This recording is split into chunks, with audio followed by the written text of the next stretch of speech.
So in this video I'm just trying to put everything together in one picture.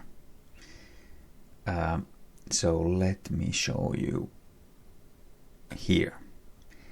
So in this picture I've added a lot of information, and now next I'm going to go through all these one by one and interpret the picture.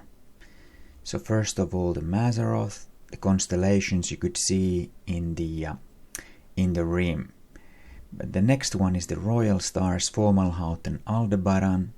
Fomalhaut was signifying, hold on, let me see if I can draw in, yeah. This one, yeah. So Fomalhaut was signifying the winter solstice in the beginning, and right now it is signifying the midnight, as the Fomalhaut star, which is many light years away, was perfectly behind the sun, so in conjunction on March 3, exactly on the day of the full moon, but not only full moon, it's a blood moon as well. And then the next royal star chronologically is Aldebaran, which is signifying the spring equinox, which Aldebaran will be in conjunction on the May 31st, but the equinox will happen actually already here in 16th, 17th in Israel. Alright, let me clean this up and let's go back in here. The next is the clock analogies, the fortnight watch and then the midnight hour. So you can see the clock in here. This is the midnight, the darkest moment, which was signified by the Fomalhaut conjunction, blood moon, which was the winter solstice, which is the darkest moment of the year, but now it was on 3rd of March. So 1 hour, so the midnight hour for the bridegroom would start at that point and then end in the next full moon on April 2nd. That's some 29 and some days. 29 days, because the conjunction here on May 31st, March 3, that's 89 days. So it's actually 29 days per hour in here, in this clock idiom. So then if we think about the fourth night watch, I don't have the fall month in this one image in here, but we started the night watch in September, and that was also a blood moon in September. And then we had 4 full super moons, and then 1 normal full moon. Then we also had the annular solar eclipse, and now the blood moon on March 3. So in that sense, we are in the fourth night watch from equinox to equinox. So from the beginning of the night to the end of the night and beginning of the day, that's 6 months. So now we are already in the last quarter, so in the fourth night watch in that 24-hour clock idiom. So the next one is the sun and the moon. So I covered something already, but yes, indeed, all the months are starting with the full moon, and there is a strong case to be made that it's not the new moon that should start the months, but it should be the full moon. Maybe the strongest argument is that as we see, the calendars are so off and the feasts of the Lord are not observed on their right times, then it's no wonder that also this would be completely inverted, or not 100% inverted, because it's the sliver of the moon, so it's not the precisely fully dark moon, so it's not 100% inversion, but it kind of fits the pattern of things being messed up. So the full moon starts the months in here in this image, and here I have the dates of the full moons until the end of the Taurus, so that's the end of second month. But we also have the third month Gemini here coming up in a sense that I'll be coming back to that later. And then one more thing, the annular solar eclipse on February 16-17, exactly 1 month before the equinox in Israel. That is significant as well. And then also the pattern of solar eclipse, and then the blood moon, and then something happening that is also a biblically correct model. So all those are fulfilled. So let's go back to the list. And then we have the planet Jupiter. So we have actually the stars, sun is also star, moon for constellations, and then we have the planet Jupiter also coming into this testimony. And Jupiter is right now in the constellation of Gemini. That's the Castor and Pollux, the celestial doorkeepers. And to that effect, let me show you one video in here. So this is actually, now let me actually move this a bit. Yeah, following the Jupiter, that's the 4th of March and at sundown. So let me just play this video.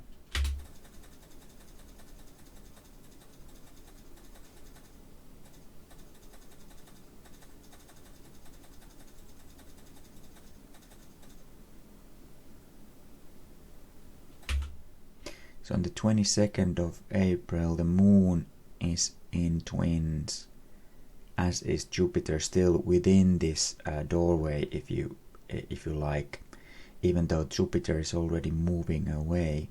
But that would be the last time that moon and Jupiter are at the same time in the doorway.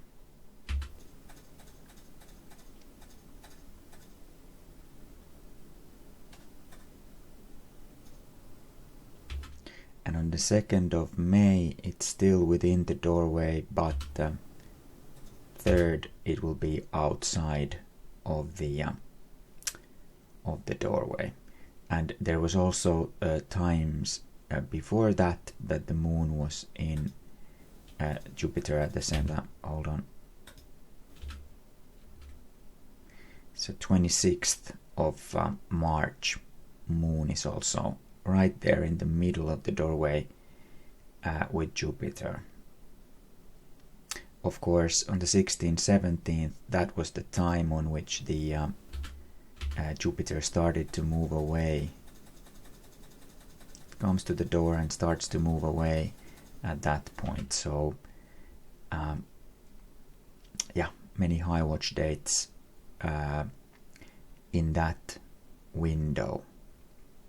Jupiter is the king planet, and in the Bible it says that through his stripes we are healed, and Jupiter indeed has many stripes, and in addition the big red storm, which is the piercing of the a spear to his side on the cross, meaning to the side of Jesus Christ.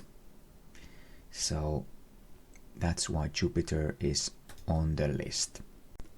Next one is the Israel is 77. So and then the dream by Jacob, whose name turned into Israel, God changed it later. He had a dream about this ladder or stairway to heaven when he was 77. So Israel, the nation, is now 77, and they will be turning 78 on the 14th of May. And in the beginning, when I started my watch, this was the biggest reason why I started to follow up after last summer on everything, because I think this is the year that something will happen if this is to be fulfilled, this pattern. And next up is the prophecies, visions, and dreams that the community has had. So let's start with the one big moon, two small moons. So in January it was a full supermoon, last of the four, and then we had a normal full moon and then we had the full moon yesterday, which was also a blood moon. So then that would indicate something would be happening before April 2nd. And we do have the equinox in here, so we will see. The next one on the list is 2 full moons. This might be referring to that we pay attention that in May there are indeed 2 full moons, and also the second full moon, the 31st of May, is in Aldebaran in Taurus is in conjunction, so perfectly behind the sun on this full moon, which is the second one in May, so that's significant. And then we come to this big one. So we kind of in the community there's also many people doing especially for this latter part videos. So this could be true in many different ways, but for this video I'm sticking to what I have in this image and trying to explain. So first of all, the 1, 2, 3, that's the gates of the sun. So it's actually half a year, not 3 months, because now I will just show you for reference this one. So when the sun goes towards the winter solstice, then it'll go through 3, 2, 1, and then when it comes back it's going to go through 10, 11 and 12. So this is the Adar. And then we reach the equinox, in which the day and night are equally long. And then it starts the first month, the new year in here, and then we have the gates 4, 5, 6, and in summer solstice it comes back 6, 5, 4, back to the equinox in the fall time. So I've written them in here that this was before the winter solstice was gate 1, Capricorn was gate 1, Aquarius gate 2, and now Aquarius, which started at the full moon March 3, and Sun will enter Pisces March 12th. This will be gate 3. So I'm thinking that if the candle is lit on the day, it's basically like the match starts to move when the moon is full, but then the middle candle starts to move in here, and then on this day the candle is lit. So March 12th Pisces will be lit, and then the middle candle, so Jesus will start to move again, and then in April 2nd it'll pass the threshold to the next candle of Aries, and April 19th it will the candle in Aries, the first month, will be lit on April 19th. So if the time is off by 4, 5, 6, then before April 19th something would happen. If this model is correct. Yeah. And then 3, 2, 1 lift of time, that would also reinforce that something would happen in between in here, before the April 19th, but after the March 16, 17, or actually after March 12 and before April 19. So this is the lights of the candle, and then the middle candle is not counted in a sense, because it's lighting up all the rest. And then we could say the equinox is always in the middle candle, so that's March 16, 17 this year. All right. Then the next one is watches are off by 30 minutes. So here you can see the 12 o'clock, 1 o'clock. So if this is the midnight hour in here, let me see if I can, yeah. This is the midnight hour and the watches are off by 30 minutes. then that would say that something would happen either sooner or after 30 minutes. But then the final conclusion of the 30 minutes is that Israel will turn 78 on the 14th of May in here, and then of course 30 minutes to that will bring us to the end of May, to the Aldebaran conjunction.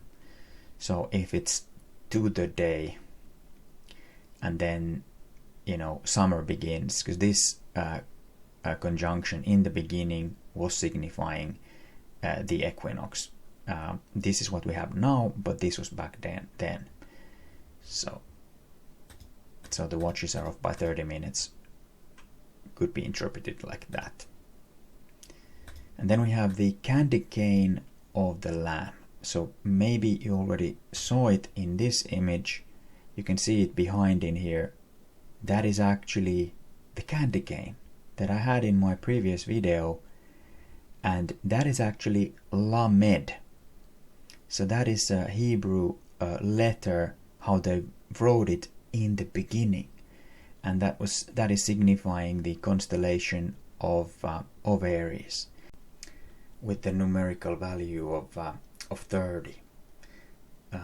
Now this Lamed is an interesting letter, and I think this vision or dream, it's with the candy cane of the Lamb, candy cane of Christmas, a candy cane of Jesus. It could be also cane of a shepherd. But if we look at this letter, it means learn and teach.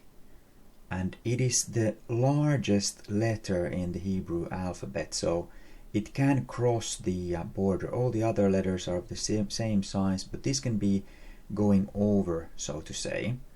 It is allowed, and there's deep kind of spiritual significance to that in Hebrew tradition. It is the 12th letter out of 22 in Hebrew alphabet. It is so it has a central position in the alphabet. It's basically like the middle candle of the menorah in that sense. The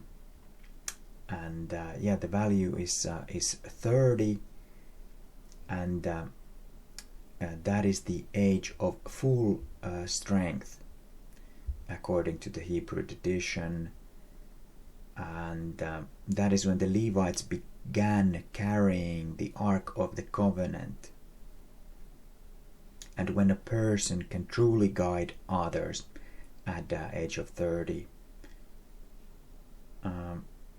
And then also it has a significance with the 36. So Lamed Vav, it's a hidden righteous people. Lamed Vav Tzadikim, who sustain the world in every generation. It has a deep significance to the Hebrew mind. And yeah, like I said, it is the only letter allowed to ascend above the other letters in Torah scrolls and sacred texts. That's very interesting. All right. So, one more thing actually on that is that the candy cane.